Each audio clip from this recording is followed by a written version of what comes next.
You're at the Coaching Inn, 3D Coaching's virtual pub, where we enjoy conversations with people who are engaged in the world of coaching.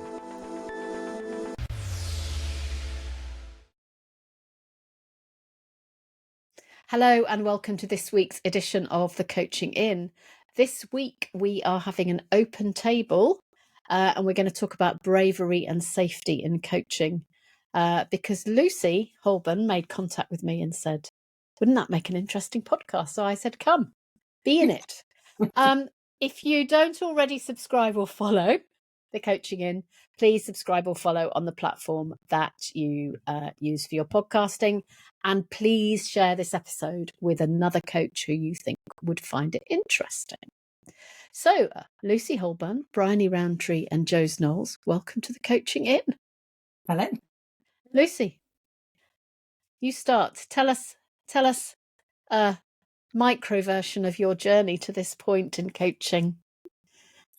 Okay, micro. Hi, I'm Lucy, and I'm a coach in the sort of social impact world, and I trained during COVID at the same time as running a COVID support hub and having toddler twins, so that was a sensible choice. Anyway, Brave. I'm also a facilitator and work in community engagement in equalities, and that word safety is quite an interesting one. So that was when I messaged you and said, oh, this feels interesting about crossover between sectors and how we're using that word and thinking about it. So thanks for inviting me today. Brilliant. Can't wait to hear what you have to say. Yeah. Bryony, welcome to you. Some connections, I think. Yeah. So I was brought up Quaker. I am Quaker, so I was always brought up to think about what my work to do in the world was. And I always looked to supportive, care-based roles work, from care work, and thinking about how I could support in the world. And when I got to coaching, I thought about counselling, but it was coaching. I've always had a deep belief that we have inner wisdom and we need space for that. And I love eldership in places where that still exists in an active way. So coaching just seemed ideal for that sort of wing women. Be with someone to help them find their way with something. And yeah, I've been doing it about 8 years now and really focused on and working with people who are in social justice, climate work, community engagement, arts, various things, and working to make society or people, planet a better place. And they're often, as Lucy's talking about, holding a big load. So safety, I've always felt safety is just so deeply important, and come from a safeguarding background as well. So I had that lens to come into with questioning about, well, what do I do here in this unregulated question? So yeah. Thank you. Welcome. Jose, do you not know these two already? No, I don't. Lovely to meet you. Hi, I'm Josephine or Jose. How did I get here? I think for me, it's been about a journey of working alongside women facing sexual exploitation and working to co-found a charity that's still running and doing brilliantly. So I've kind of had that interest in how do you work alongside people who are in vulnerable contexts or who have experienced trauma, and how do we kind of hold safety and how do we hold that conversation together that is in partnership.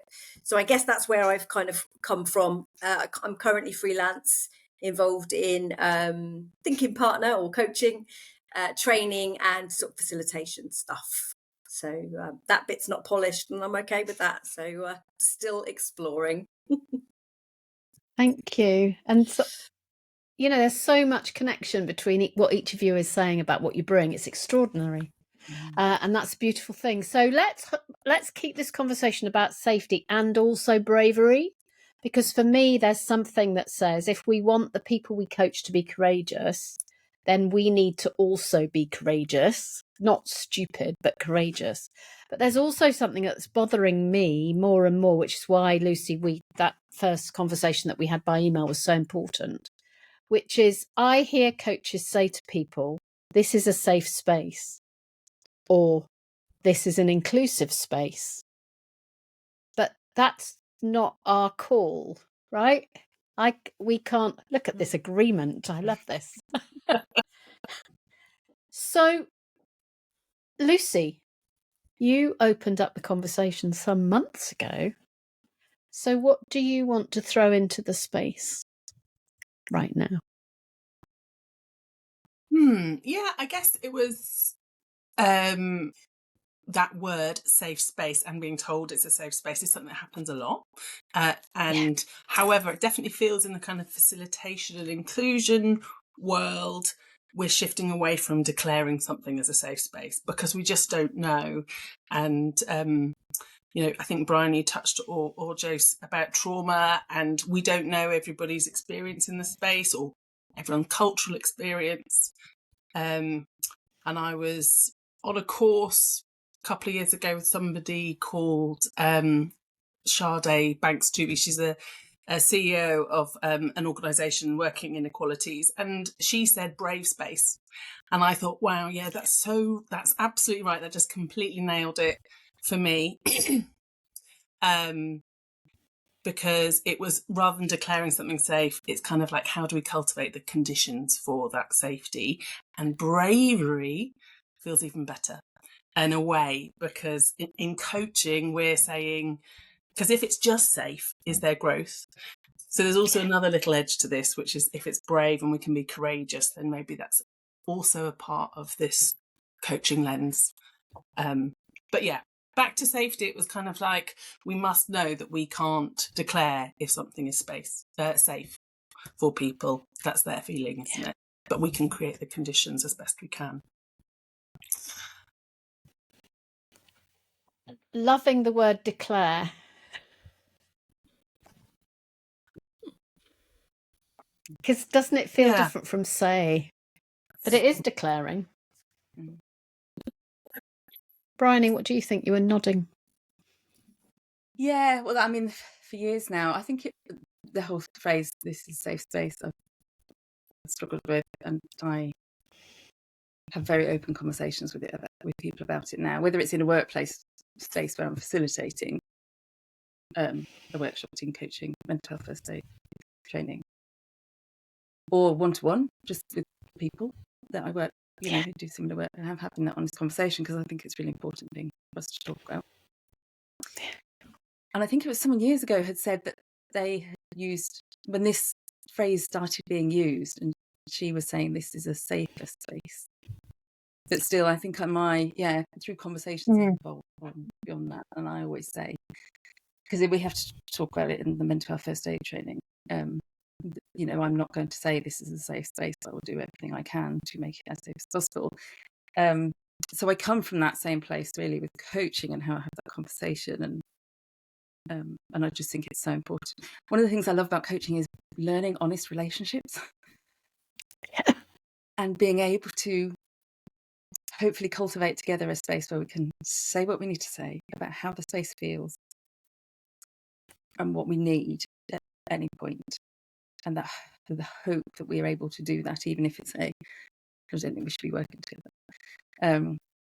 And bravery is not a word I use much. I tend to talk about courageous, and I love the fact that that has heart in it as a root, part of the root meaning, because I think that allows something for me of, well, I can feel a bit nervy about something, but that's different to feeling unsafe. So I think that happens in my heart if I'm like, oh, I'm going to be brave in this space as a coach, or whereas unsafe, I feel like the ground's not sure. So I get a very physical response to when I feel like I'm coming up against boundaries or something. You need to stop and have a different conversation versus, like Quaker. I don't know if you know the name Quaker came from quaking at the thought of ministering, when you're really moved to say something from the depths of yourself. So it's the similar sensation, I think, in coaches when you come to that place, I need to be really courageous here and offer something. So for our listeners who haven't learned French, courage comes from cœur, which is French for heart. It's probably heart in other languages too, I imagine. But yeah, thank you for that, Bryony. Yeah, so interesting to think about the difference between bravery and courage, and that source. Mm. Joes, you're nodding. I guess I was thinking about, what does psychological safety actually mean? And there was something around taking risks without repercussions that I thought was interesting. And then it kind of led me to think about when people come to a session with us, what culture they come from, whether it's a blame culture or whether it's, things are said behind your back or it's a snidey culture. And I think there's something around how do you co-create that session so that you can get to a place of high support, high challenge. But I guess I was just thinking about that idea of, what does it bring, the psychological safety? And I think there's something for me around that we actually feel when it's there. And actually it's sort of deeply in our nervous system or in our gut. We kind of feel it more than we kind of do if it, we know if it's not there. So there was something around that for me, around sort of a definition, and then how do we know it's there? It was sort of, you feel it. And I definitely remember kind of quitting with a coach that I felt like the trust wasn't there, and it was a really awkward conversation to have, to sack a coach. Like, oh, why am I learning this now? But it wasn't there. The trust wasn't there, and so I knew I had to stop it. So that's what I was ruminating on. It's such a delicate dance, isn't it? Because sometimes the trust isn't there because the coach doesn't trust themselves. And they're I mean this in the best possible way, but they're pretending they're giving off trust me vibes, but they're so scared inside that is received in a different way. So there's something about being able to be ourselves, isn't there, in the space? Actually, just remembering to trust in the process means that you can be really present and notice what is, rather than feeling like you've got to control the outcome of that session, or that you're totally responsible for this enlightenment sort of light bulb moment that's got to happen. And it was really clear in someone who's about to go for their assessment, but there's a residue of that for a long time, isn't there? As people find their feet as coaches and get more experienced. And I wonder whether there always needs to be a little bit of because otherwise, what are we doing?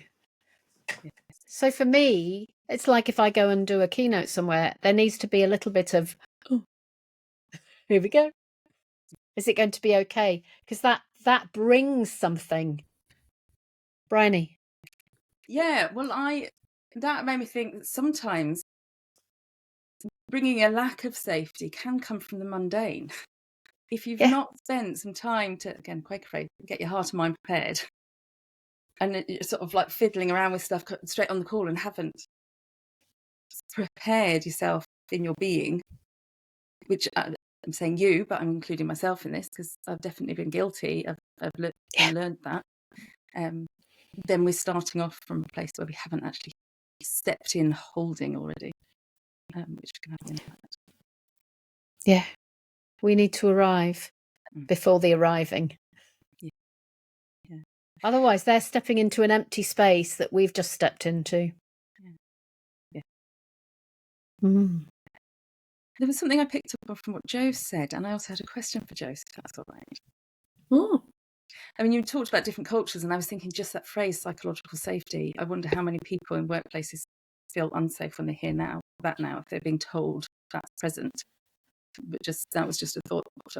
The other thing was us about firing your own coach, and I was wondering what you learned from that would be useful for us to be aware of being on the other side. Yeah. It's such a good question because I think for me it took 2 or 3 sessions for me to sort of realise what I knew.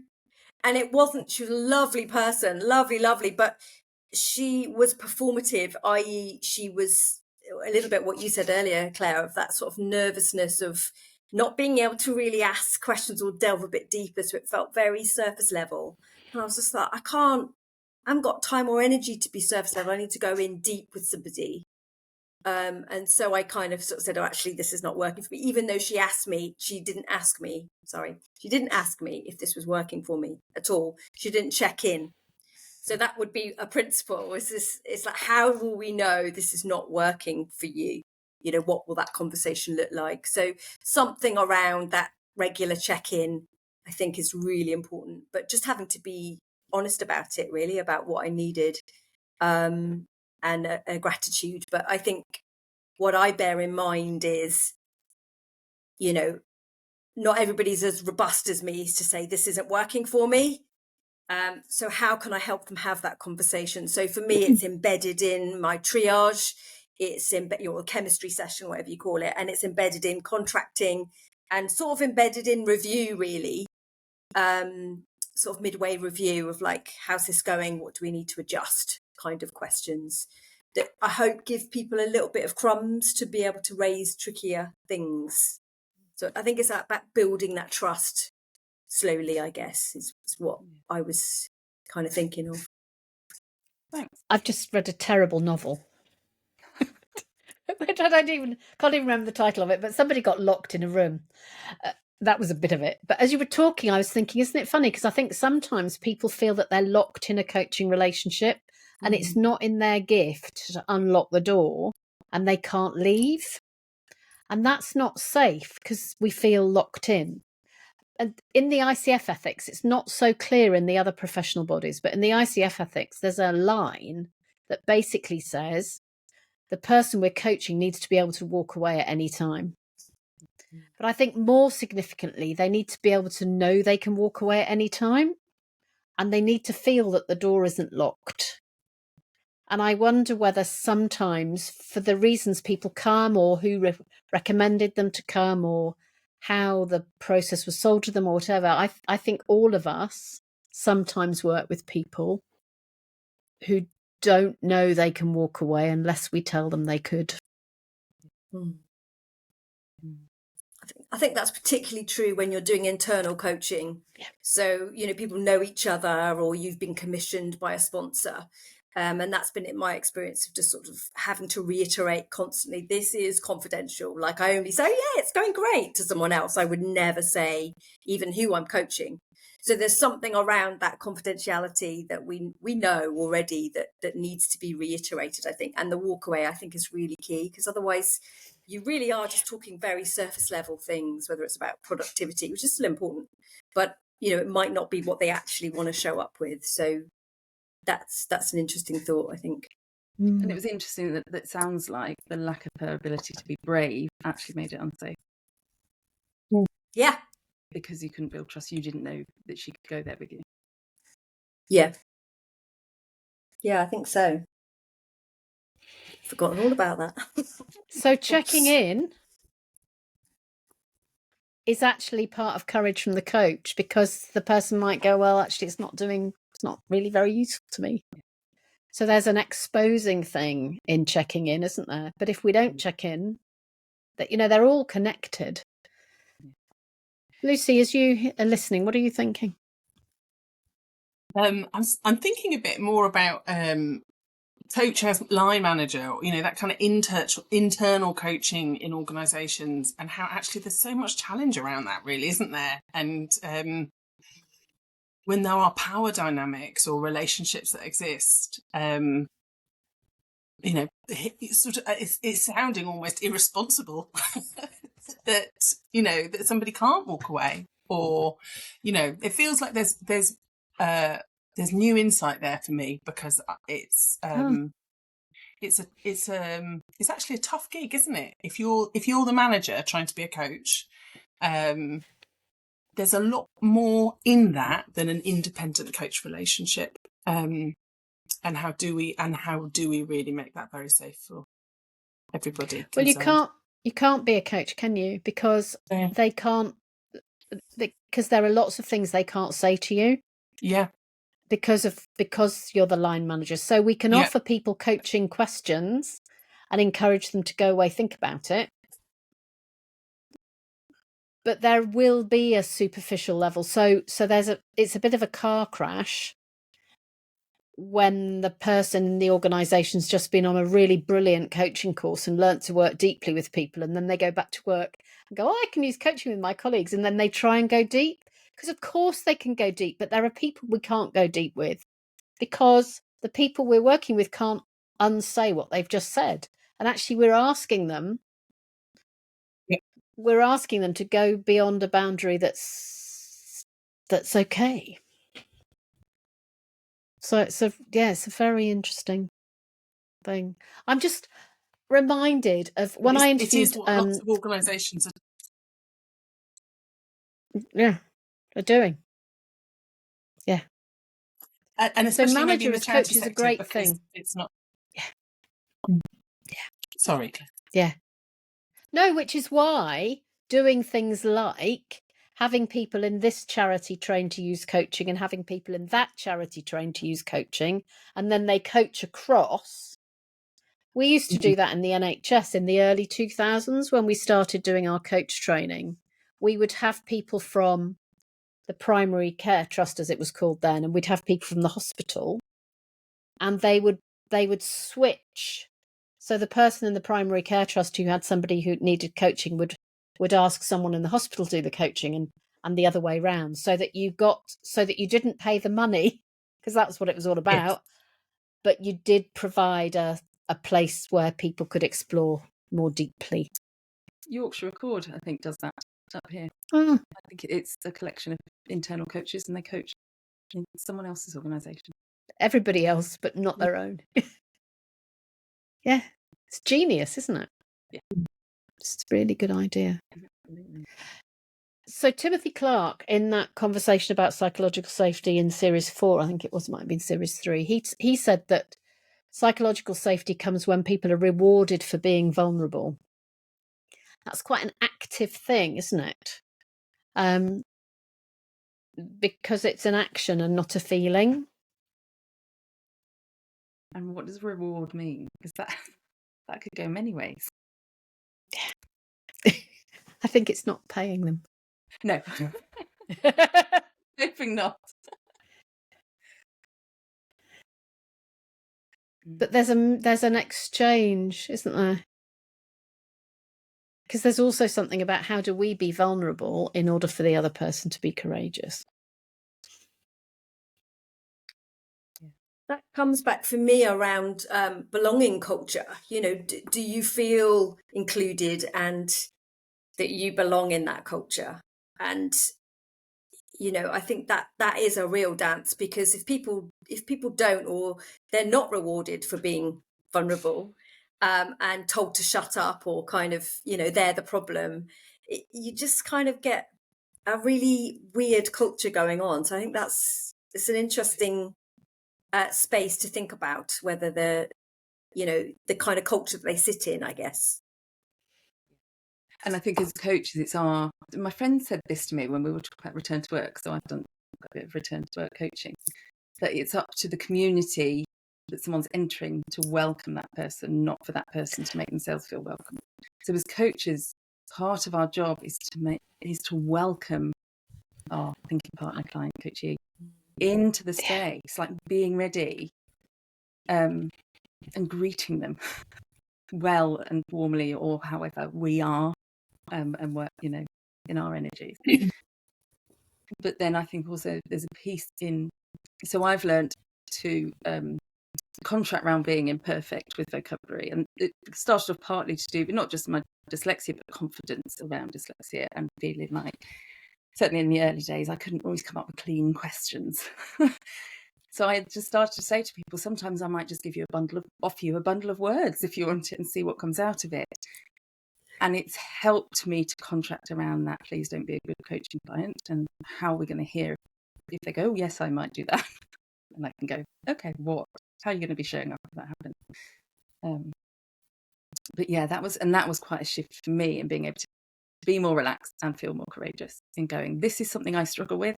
It's not always going to be clean questions. It's not going to be a textbook coaching in that way. I'm happy with that. Is that okay with you? Because when we make mistakes, we give permission for the other person to make mistakes. I love what you said about welcome, Bryony. It makes some sense for me of some writing that I've been doing about the coach as host. Okay. Because as much as it's our space together, there is something about us hosting. I read on holiday, I read The Art of Gathering by Priya Parker. I don't know if anyone's read It's on it. my shelf. Heard of it. I haven't read it. Can I just say, it was on my shelf for a long time. And then I wanted a quote from it for the bit I was writing about hosting. I've all got it. I really recommend it. Because it's very easy to read. And because what she's describing isn't actually one-to-one coaching ever, there's loads of meaning to be made from what she says that we can take into the one-to-one space. It's given me a whole load of new stuff. Yeah, really simple stuff. But which, as you were saying, welcome, I thought, of course, it's welcome. May I quote you on that in a book, Bryony? Please do. There's something in the Thank you very gathering. much. We're bringing people into circle, almost like thinking about sort of more Yeah. ancient and not current as well. Human ways of being. And it's a circle. Yeah. It is a circle of two. And invited. And they can only go into the circle as much as we're willing to go into the circle. So if they jump straight into the middle, which some people do, and we don't, they're on their own and they feel like we're looking at them, which maybe, Joe's a little bit connected with what you were describing. So noticing how much people are stepping in and how much we're stepping in, I think is really fundamental.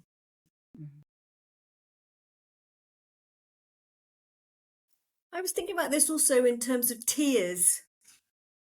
When people bring tears to the space, and that idea of when you feel safe enough to cry, and our response to that as well, which I may well be taking to supervision sometime this week. But there is something around that. Wow, someone trusts you enough to kind of to cry with, to just have that moment of crying. And I was wondering about different people's responses to that and how we kind of normalise tears. And I often say something like, oh, tears are welcome or something, but then I always think, God, does that sound awful? But there is something around that being emotionally free that kind of can signify safety. And I think it's about kind of, again, how do you normalize that emotional expression, whether it's that or laughing or, you know, whatever. And will I let myself leak? Or do I feel that I have to hold back? I know there's something about not sobbing with. Yeah. There's something that is, okay, let's say we're not going to, you know, I am completely overtaken by my emotion and I'm incapable of being present here. That we're not talking about that. But there is something, I think, if you're going to talk about safety, that actually says, if your tears evoke tears in me, I think that's okay. I think what's not okay is I try and be terribly nice about it, terribly English. And Come on, Lucy. Sorry, go on, Lucy. Oh, no, go Bryony and then Lucy. I don't think it's just tears. So if I'm not in the room with someone, unless they request it, I work without video, because for me, I listen deeper and I hear deeper, and I contract around if this regularly happens. As soon as someone apologises for emotion, we contract around that. And I tend to say, if we were in the same room, there'd be a box of tissues, but I'm not going to pass it to you. If you're crying, I'm not going to interrupt. If you're swearing, if you're shouting, if you're laughing, I'm not going to interrupt. I will be with you in that, and we'll explore it when you're ready. But the same with if someone gets really excited and happy and they're on a roll, and like there's something about what you just said, Claire, that I thought, yeah, I will feed back to them that I've got cheesecake from smiling so much while they're telling me this.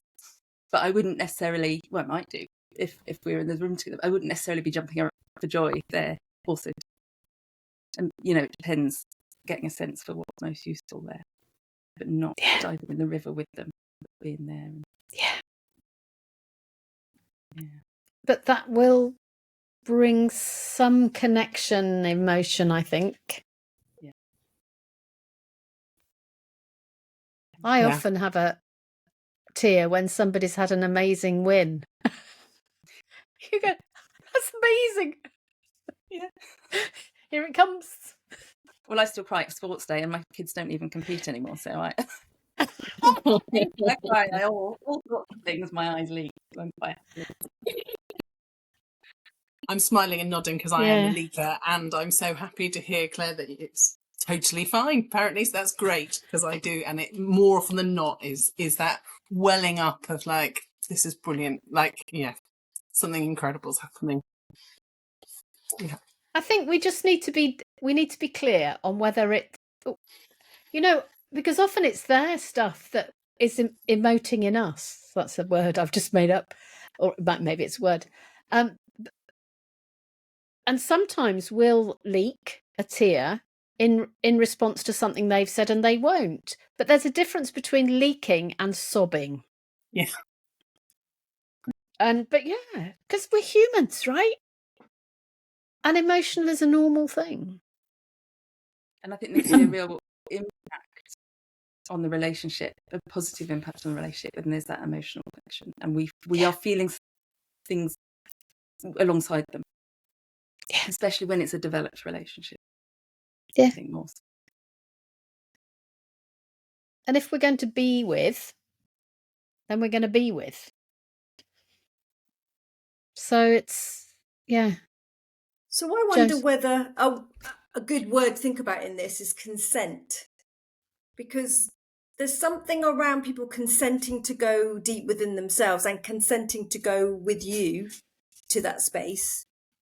And I wonder if that's a way of thinking about kind of trust and we consent to trust to go there with you. That's really clunky language. But I was just thinking about that word, whether that's useful.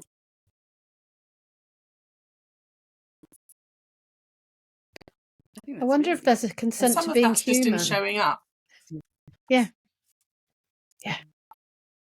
As a human. Yeah. And not as because we are two humans in the space, and sometimes, we are two humans in the space. Or many. And in community development work, we often say we move at the speed of trust. That's how fast we can go. And we can't go faster than that. And that feels quite translatable. I love that. Me too. And sometimes the speed of trust in a one-to-one is quite fast. Yeah. And sometimes it's really slow, and sometimes it may never be present. Go on, Bryony. I had a thought, now I've got another thought. Which thought would you like to bring? I don't know. I think on the back of what you've just said, Claire, people, even in that first session, or if I do a little bit of coaching in the first inquiry call, if they want to, people can be surprised how far they've gone into something. But I think that's a great beginning to acknowledge actually it's them that's done that. They've done the work. And that for them to learn that they're capable of holding themselves there as well and doing that. Nice. Often when people say, oh, I didn't expect to tell you that, I don't think I've ever told anyone that, I'll go, and is that okay? Because I think that checking in actually goes, you don't have to stay this deep if you don't want to. We can, but you don't have to. So is that okay question for me seems to work well, because they know, oh, she's not going to make me do that. And of course, what they always do then is just to get deeper, because they know that they didn't have to. that consent. Wow. Yeah, permission and consent. So, what an interesting conversation. I guess my question is, as we begin to wrap up, what's the question that you're taking away, or the insight?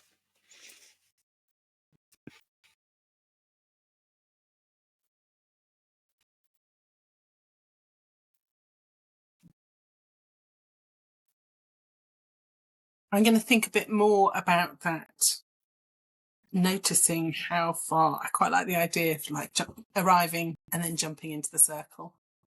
And so maybe I've got a bird's eye view of that circle now, and I might just have that as a noticing thing in my head. How far have we jumped in?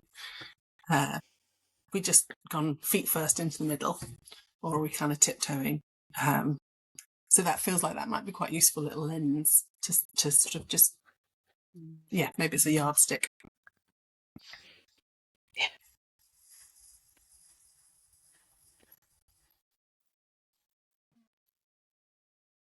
Bryony. Yeah, I'm really struck by Lucy's comment about go at the pace of the trust grows, or I can't remember the exact word, but that got sense of it.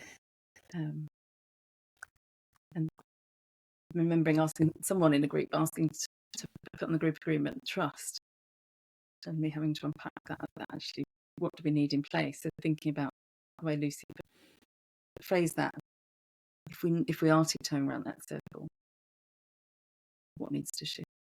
I think that's what I'm pondering at the moment. Nice. Jose. I think it'll probably be thinking a bit more about giving people the power to walk away without shame, or it being about performance, that this is just not a good fit, and actually that's okay, rather than maybe taking it personally or going to those spaces, but just when it works. And I think when it doesn't, it's okay to just, if you're going deep, that is, if you're not keeping at surface level. So something around that, I think. Nice. What I'm taking away is declare or inquire. Thank you, Lucy. And the welcome thing. So, yeah. Thank I'm now you. pondering our stories around leaving relationships and Joe's all the stuff we have on that. Yeah, and that's something really worth exploring in supervision, isn't it? Because when do we not end relationships because we're not very good at ending, and we don't make it safe for the other person to leave? That's another podcast.